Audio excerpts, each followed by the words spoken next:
Well, Nintendo is reportedly arguing that Joy-Con drift is not a real problem, or has it caused anyone any inconvenience? Are you sure about this, Nintendo? Are you sure about this? Let's keep reading. Nintendo has reported arguing that Switch Joy-Con drift isn't a real problem, or has it caused anyone any inconvenience. Those are the words of Chimmel, Schwartz, Krimmel, and Darnison Smith, a U.S. law firm which is calling on consumers to provide a video accounts detailing the negative experience they have with Nintendo Switch controllers. The drifting Joy-Con issue, which causes analog sticks to register movement even without touch, was brought to wider public attention with the company filing a class action lawsuit in July 2019. It's a lead that Nintendo is fully aware of defect which causes Joy-Cons to drift and accuse the company of unfair and deceptive business practices. In March of this year, U.S. District Judge Thomas S. Seeley approved Nintendo's move to compel the case to arbitration, but also rejected the platform's holder bid to dismiss the case. CSK&D is currently working to pursue the case through the arbitration process.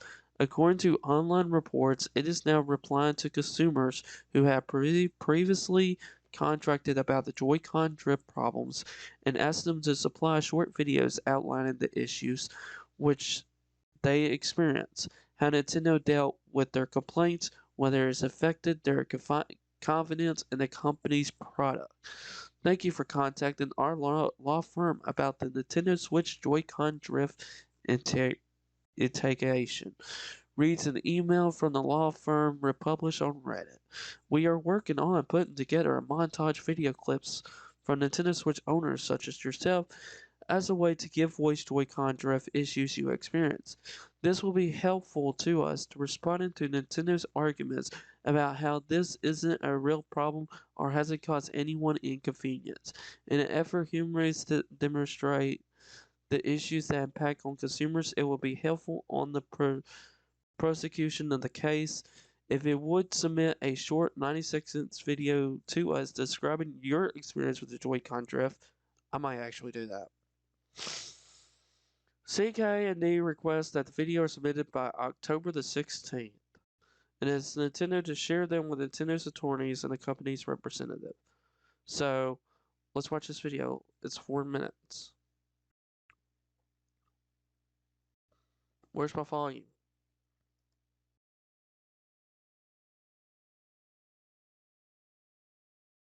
Of Nintendo. Okay, that's weird. These are your headlines for today. Nintendo has finally publicly apologized for the drifting Joy-Con issue, and the company still has a lot of faith left in its directs. Now we're going to start today talking about those infamous Joy-Cons. If you're anything like me, you've suffered since the launch of the Switch with drifting Joy-Cons, and it's been an absolute pain to try and deal with. But Nintendo has finally publicly apologized for the issue. Drifting, in case you're one of the lucky Switch owners who doesn't know about it, causes the Joy-Con controller's analog sticks to register movement even when untouched, which as you can imagine is an absolute nightmare at times. The issue was brought to wider public attention with the filing of a class action lawsuit last year, which alleged Nintendo was fully aware of a defect which caused Joy-Cons to drift, and claimed that the issue was widespread among Switch owners. Speaking in a Japanese investor Q&A published today, Nintendo's president Shuntaro Furukawa finally acknowledged the issue and apologized for any inconvenience caused to those experiencing Joy-Con drift. However, the president claimed he would not comment any further on any specific actions we may take due to an ongoing class action lawsuit in the US. He said, "We apologize for any inconvenience caused to our customers regarding Joy-Con controllers. We are continuing to improve our products, but currently Joy-Con is subject to a class action lawsuit in the United States and is a pending issue, so we cannot comment on any specific actions we may take." In the class action lawsuit, plaintiff Ryan Diaz claims he sent a faulty Joy-Con to Nintendo for repair under the 1-year warranty, only to experience drifting again a few months later. The suit goes on to claim Diaz's experiences are by no means isolated, and that the internet is replete with examples of message boards and other websites where consumers have complained played with the exact same Joy-Con defect. Even though they kinda did stop short of acknowledging an actual fault with the Switch controllers, shortly after that lawsuit was filed, Nintendo did stop charging for repair of drifting Joy-Cons and even refunded people who had paid previously for a fix. The Joy-Con lawsuit was amended in September 2019 to include the Switch Lite, and in March of this year, a US District Judge, Thomas S. Zilli, approved Nintendo's move to compel arbitration, but also rejected the platform holder's bid to dismiss the case. To date, Nintendo's only public communication on drifting Joy-Cons has been a July 2019 statement in which it said it was aware of recent reports that some Joy controllers are not responding correctly and encouraged those affected to contact its support teams. The second story is once again another Nintendo story, and once again aimed at people like myself who've spent far too long waiting for a Nintendo Direct now. Now you may be aware that Nintendo haven't put a Direct out for some time and missed only its second Nintendo Direct in June in 7 years, but their president did confirm that he still believes Nintendo Directs are an effective means of communication for the company. Since 2013, Nintendo has streamed regular Nintendo Direct presentations to update fans on its plans. However, complications around remote working have contributed to the company deciding to push back its schedule in 2020. Nintendo didn't hold a June Nintendo Direct this year, and there hasn't been a full Direct broadcast since September 2019. With the platform holder instead deciding to air smaller streams mostly focused on individual titles such as Animal Crossing and Smash Bros. This week, Nintendo's president Furukawa did reiterate the company's commitment to the Nintendo Direct model. He did also add, however, that the company wouldn't be afraid to change its communication methods if they felt better options became available in the future. Furukawa said, "We feel Nintendo Directs are an incredibly effective way to present information directly to our customers in a very straightforward way. Inversely, times change and so does the most effective way to promote products. So there is a chance that a new, better way to present this information comes about. So we always like to examine all of the possible ways to communicate this information to our customers." According to a recent VentureBeat report corroborated by VGC's own sources, Nintendo may not hold another Direct until the end of the summer in late August or early September. The platform holder was planning to hold a Mario-themed Nintendo Direct in June to coincide with E3, we were told, which would include the unveiling of Mario remasters for Nintendo Switch. But it looks like we're going to have to wait a little bit longer for now for those Mario remaster reveals. Fingers crossed it'll be worth the wait, I'm sure it will be. Do let us know. Oh, so this video must have been old. Because the 35th anniversary already happened. So how do I feel about it? Nintendo said that this is not a real issue. Nintendo, what? Yeah, it is. I'm sorry to inform you. Like, I'm playing more on my Pro Controller because these Joy-Cons, like, they cost a pretty hectic money. $80 for just a Joy-Con, which is ridiculous. $80 for 22 Joy-Cons is ridiculous. And it's just like, why not just use my Pro Controller? I have no issues with my Pro Controller. None. Zilch.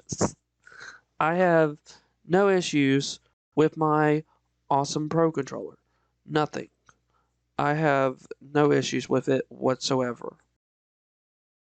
The Joy-Cons kind of do. So I felt the pain, but Nintendo, even though they polish it, they need to, honestly, like, you've been hearing so many rumors of Nintendo Switch 2 and Nintendo Switch Pro models. And I'm sitting here thinking, like, is Nintendo Switch, like, if it's going to be the same thing as this, I don't know if it's going to be dock only or another, like, hybrid, but improve Nintendo Switch.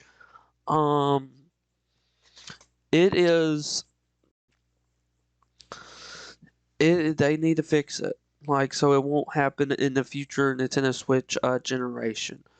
With the Lite, it doesn't do that because it's already put on there. I mean, it'll be kind of annoying that you have to play with that, and I'm sure you can put your controller to it, but it'll be a pain looking at that small screen while you're playing a controller instead of a big TV screen.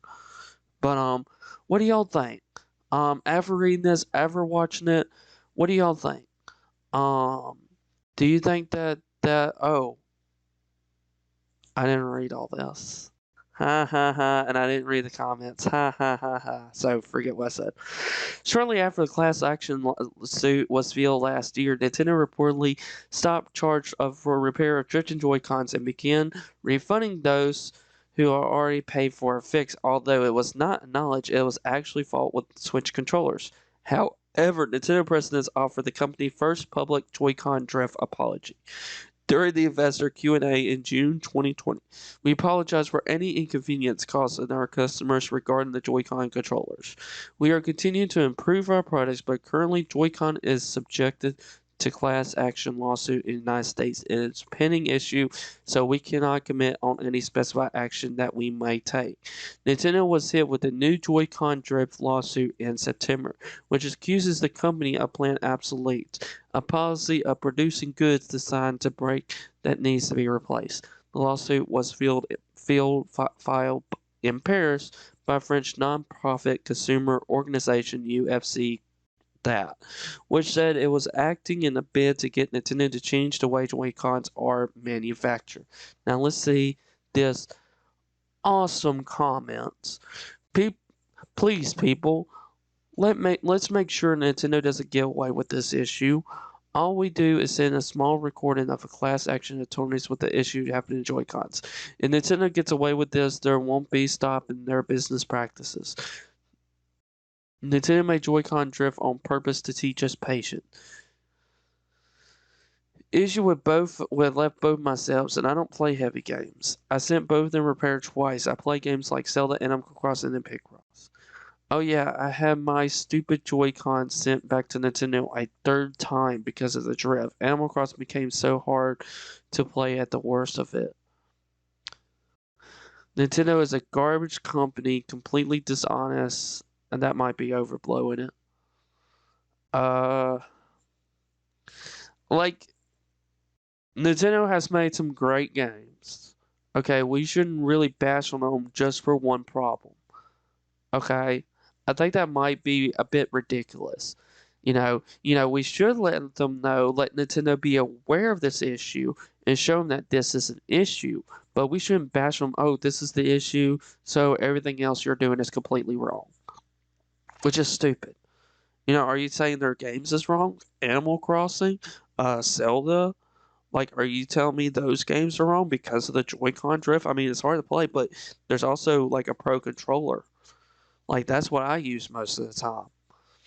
So, Nintendo needs to fix this, but I think it's overdoing it that people are saying, oh, since Nintendo can't do this, that means everything else is bad. Oh, they can't do this. Oh, everything else is bad. The games are bad. The Switch are bad. Don't get this, don't do that. Which is kind of understandable, but at the same time, not really, if that makes sense.